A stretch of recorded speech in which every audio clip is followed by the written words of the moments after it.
Hello everyone, welcome back to my channel. As always, I have to give my disclaimer. I am not a professional nail tech. I am just a girl DIYing my nails at home. Alright y'all, this is where we're starting off today. These are 3-week-old nails. I lost one thumb and another nail as well. So we need to do a fill and rebuild those two nails. I'm going to start off by sanding off my thumbnail so that I can have a clean slate to rebuild it. So I'm going to file off the design and the builder gel. And then I'm going to remove it with acetone and cotton ball. I am using a sanding band, but feel free to use whatever bit you want. This is just easier for me because I already have really brittle nails, so I don't want to take the chance of filing off my nail. So when I get down to my natural nail, this is just easier for me to not file off my natural nails. So here's the acetone, the cotton ball, and a clamp. Feel free to use aluminum foil if you have it.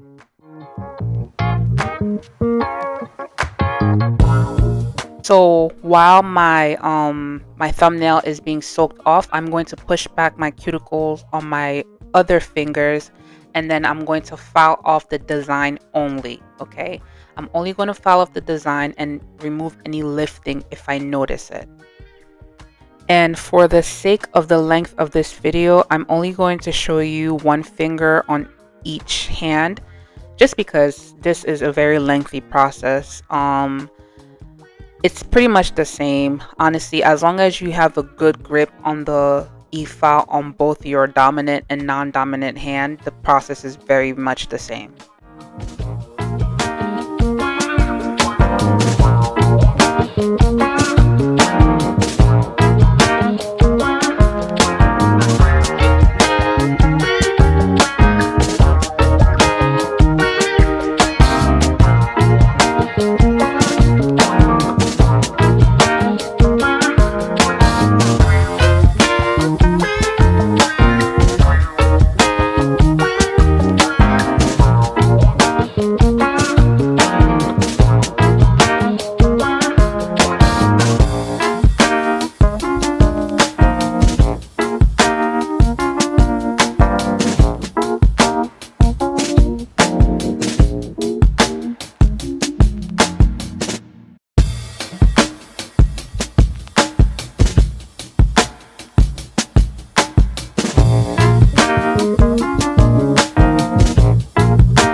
This is what my nails are looking like once I'm done. You can see all the design is filed off.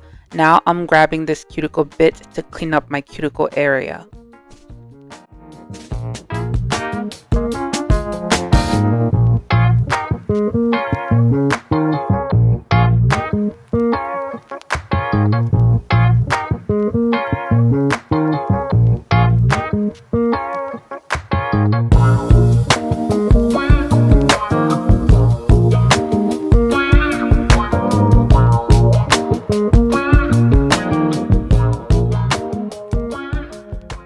I also wanted to check in on that thumb to see how much of it is already soaked off. A little bit of it came up. I could have waited a little bit longer, but I just tried to push it off with the cuticle pusher and it came off, so it was okay.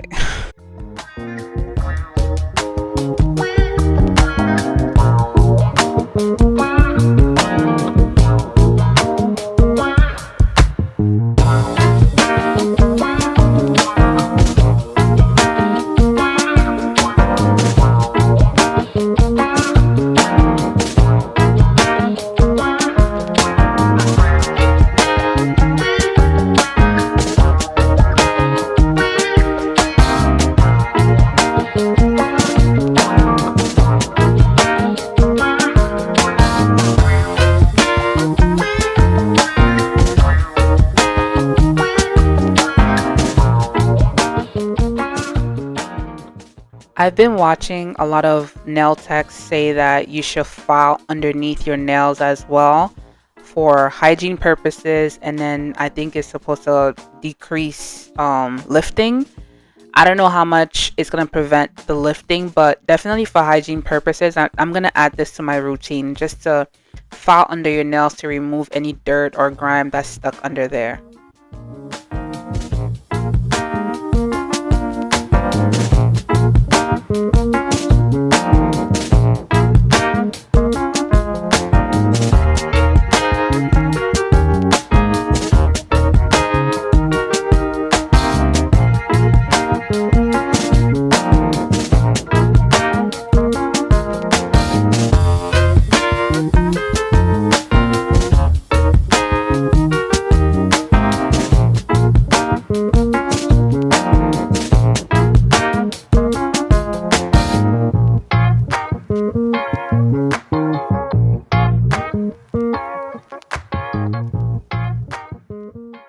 Next step is to reshape my nails. So when your nails grow out, the shape of your nails actually change a little bit. It's not very well balanced. So you want to reshape it however you want to. I, on this day, wanted my nails a little bit shorter, and then I'm just reshaping that almond shape. So you see me filing it down just a little bit, and then reshaping each side. So I'm going from side to side to make that almond shape. I always say that I'm not an expert at reshaping my nails, but I try my best. You can also always just wait until after you rebuild your nails to do the shaping. I just find it a little bit easier this way to do it twice, because the second time around, I'm not really going to be doing a lot of reshaping. It's just going to be like a cleanup. Whereas if I just wait until after I rebuild the nails, it's going to be a lot more work. I don't know. It just makes more sense like this in my mind.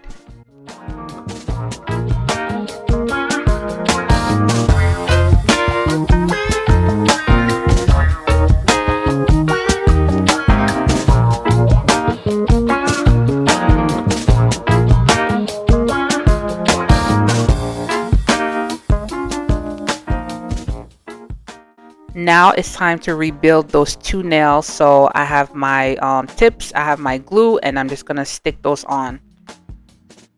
I don't show it on camera, but when you're gluing your nails, you want to hold it in place for about a minute, just to make sure that it's properly glued on, because the last thing you want is when you're shaping or filing or building and that tip should just fly off. I know this from experience.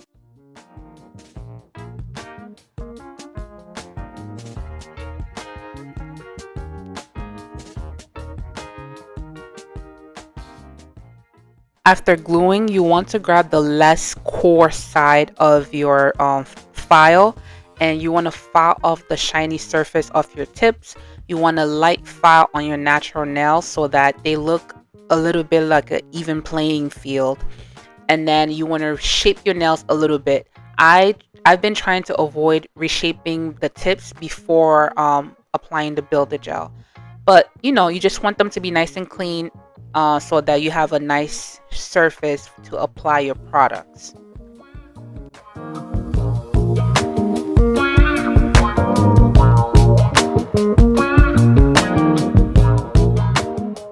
When you are done with shaping and filing, you want to grab a lint-free wipe with rubbing alcohol or a paper towel and wipe off that dirt or the dust, because you don't want any of that to get stuck while you're building your gel. So first you're going to grab a bond. This is just the one that I have, but you can buy any bond that you see online or buy in store. Apply that to your natural nails.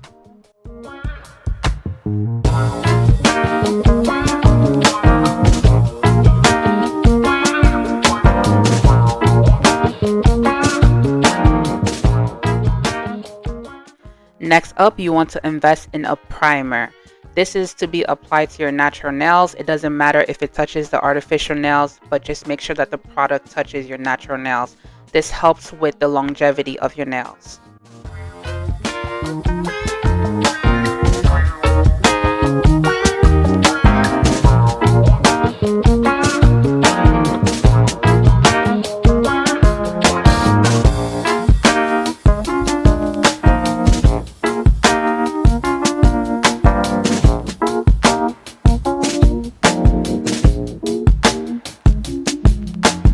after applying your primer, you want to move on to your base gel.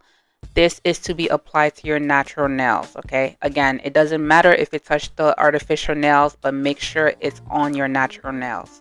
After you apply one coat, you're going to put your nails under the UV light for at least 30 seconds.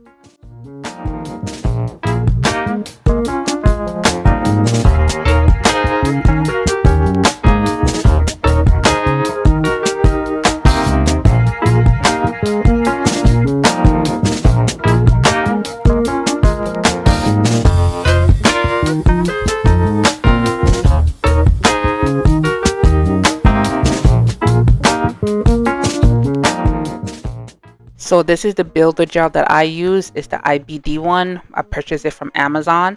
This is the color that I have, and you also want to get a builder gel brush. You also want to have some rubbing alcohol nearby for to soak your brush into. So I'm only going to show you guys one or two nails, but you just grab a little bit. If you're doing a fill, I actually grab too much product. You just need a little bit of product to fill your cuticle area. You don't want the product to touch your cuticle area like mine is touching here, but I'm going to show you guys how I quickly fix it. So you just want to, move your hand from side to side, have the product going around in a circle and just lightly glide it down. If you have too much product, just remove the product like I did here. And then you just see me taking my finger and just, gliding it in that cuticle area to remove the product from touching my skin before I put it under the UV light. Okay, so for the when you're building the entire nail, it's a little bit of a different process. You're going to do it twice. So the first time you're just going to apply a base foundation. So this foundation is going to go all or on the entire nail. Again, try to avoid the product touching your cuticle, like actually touching your skin. Mine is actually touching my skin. So I'm going to do the same thing again. I'm going to remove it by gliding my nails just to remove it. But you don't want to get as close as I did.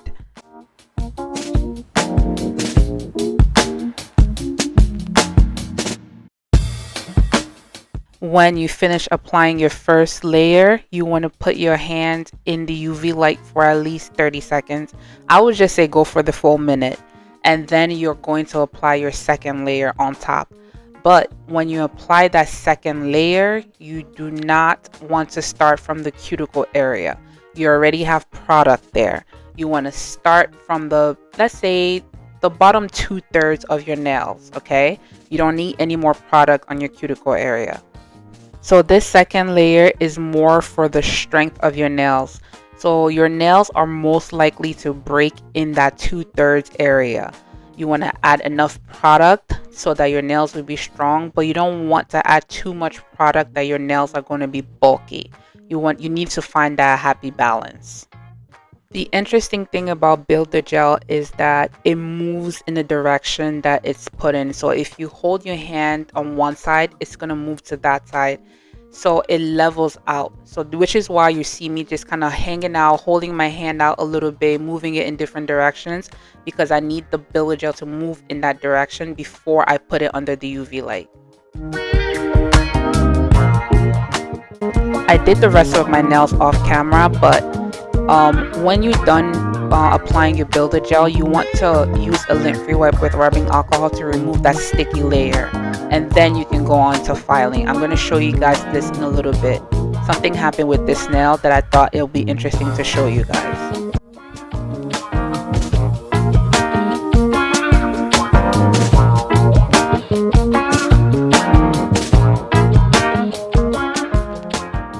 You can kind of see in the corner over there's a bit of a hole. I think what happened was that the product didn't cure correctly, so once I started filing, there was just a big hole that was left there. It's easy to fix. I wipe my hand off with lint-free wipe and rubbing alcohol. You can see it right there. And what I'm going to do is I'm just going to rebuild it with more product. This is an easy fix. So something very, very easy to fix. Just grab more product to fill that hole and fix any parts that you think needs to be fixed, and then you go right back to what you were doing before.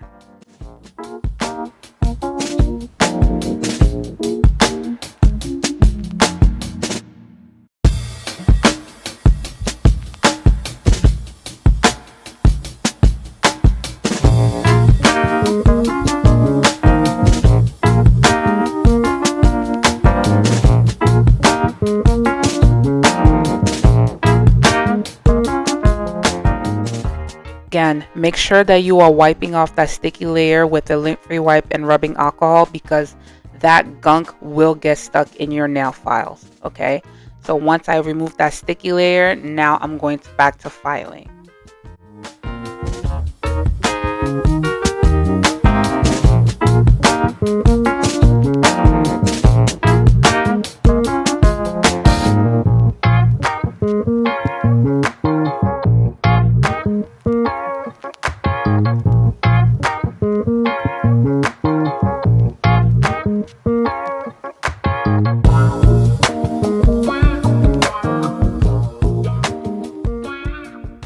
After using my e-file, now I'm going back in to clean up. So this is why I filed in the beginning.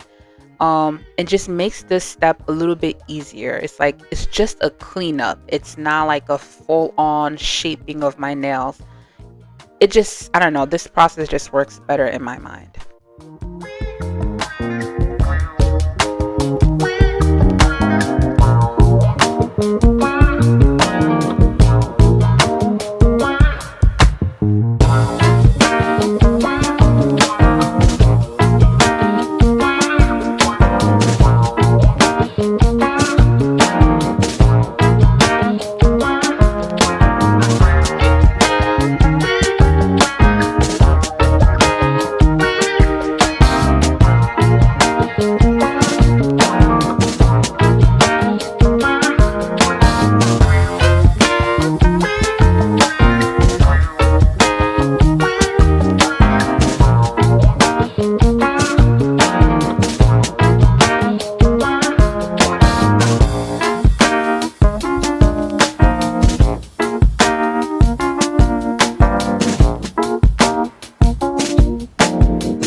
And finally, we are at the last step, which is buffing.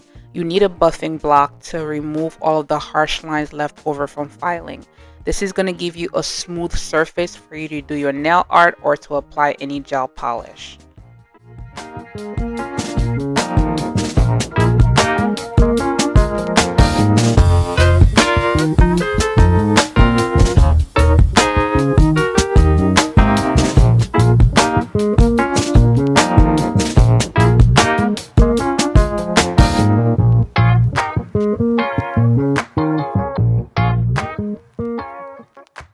I'm going to sound like a broken record, but when you are done, you want that lint-free wipe and rubbing alcohol to remove the dust. Anytime you need to remove the dust, that is your combination.